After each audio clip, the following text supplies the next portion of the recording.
Hi there and welcome back. I thought this week I'd do a video, it'll only be a short one, on different droppings and what to look out for in your droppings. I mean, droppings tell us so much about our pigeons. It's definitely an indicator of the health of the pigeons.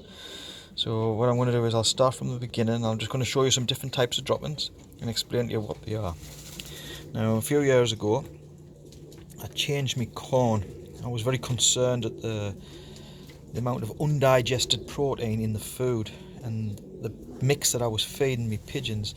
I didn't think that was the best mix for them. I'd been feeding it for nearly 20 years, and a lot of beans and peas and maples that were in the mix, I was realising that they weren't being digested. So basically what I was putting in was just coming out the other end. It wasn't being utilised.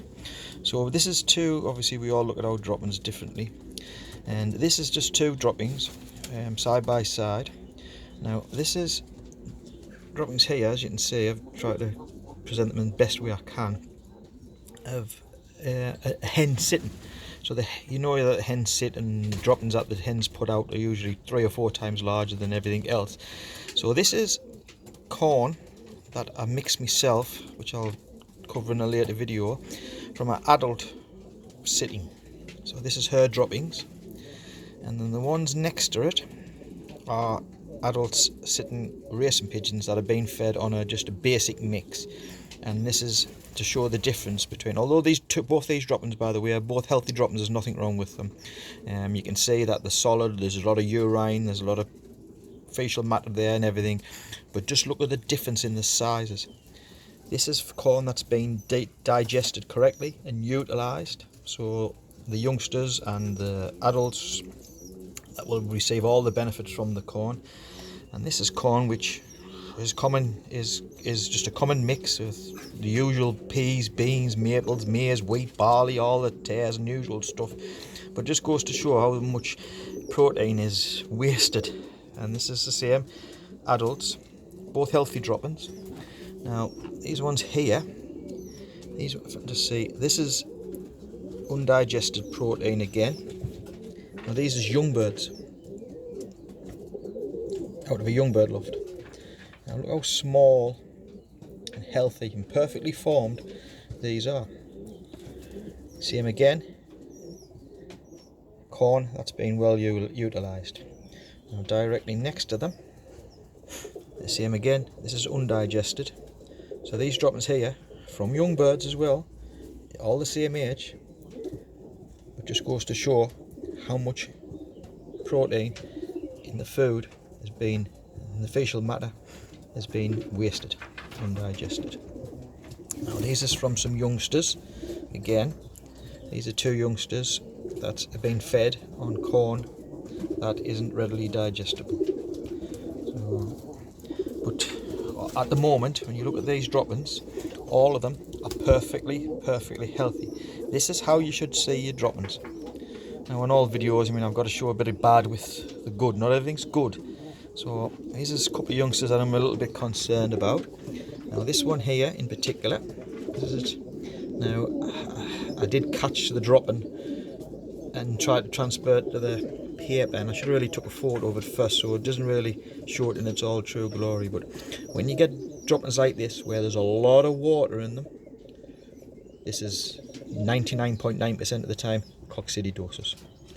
Now a little bit to the right, this one here dropping, see how it's green, dark green, mucusy, very sticky to the touch.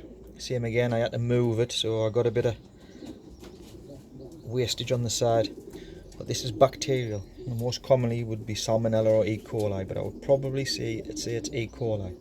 Now what I'm going to do is I'm going to push these 2 under the droppings. These droppings, I'm treating this young bird at the moment with a bit of amoxicillin. This youngster, I've just given it some coccidioses treatment down its neck, some beer cocks. So now we'll go treat this one. I mean, this is readily treatable. This one, I'm not so happy about this one, but this is the trials and tribulations of breeding Bukhara trumpeters, or any pigeon for that matter, any fancy pigeons. So just to go to show, I mean, this is another dropping I caught from that same youngster on the thingy. It was very loose and stringy. I mean, it looks like it's a bit wormy, but it's actually feather that's in there, so it's just what I've picked up in transfer. But you can see the moisture soaking out of this one into the paper, clear indicator of coccidiosis. The green, sticky, mucousy types droppings, these also again clear indicators of a bacterial infection, most likely E. coli or salmonella. So when you're looking at your pigeons, cleaning them out, whatever you do, feed them, just shoot with that droppings are a good indicator of your pigeon's health. This is the type of dropping you want to see: small, round, no excess water, no excess moisture. This is the type of droppings that you like, that I like to see in my birds. Hope this has been of a little bit of interest to you.